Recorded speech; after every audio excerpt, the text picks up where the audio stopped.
Back pressure valves are used to maintain the pressure in the upper parts of a system. In the model on the screen, we have a simple series of pipes connecting a source tank to a destination tank.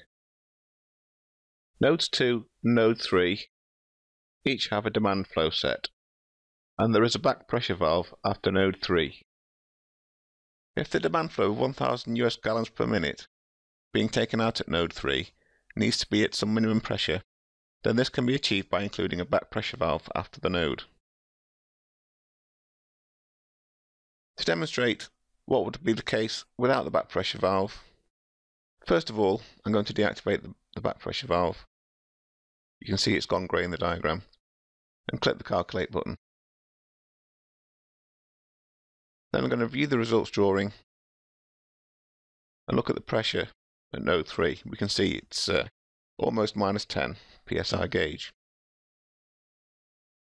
If we go back into design mode and re-enable the back pressure valve on pipe 3, I'm going to take a look at the control data screen for it, and we can see that it's set to maintain a pressure at node 3 of 20 psi gauge. So I'm going to solve the system again,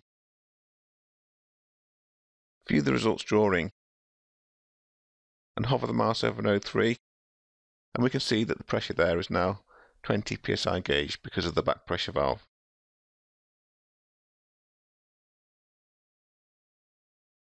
There are 3 ways to add a back pressure valve.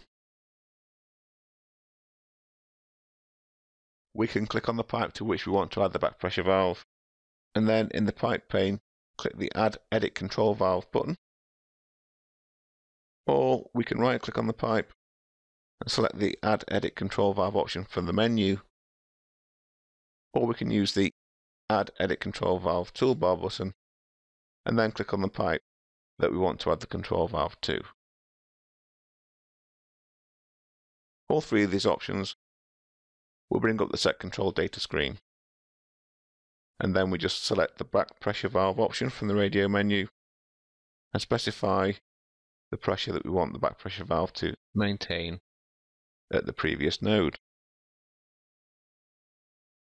A back pressure valve cannot add pressure. If the back pressure valve pressure setting is higher than the maximum pressure that can be delivered to the prior node, then the system will not be solved. The back pressure valve has to add a pressure loss into the system. Therefore, when selecting a back pressure valve in the real-world system, it must be capable of adding this pressure loss.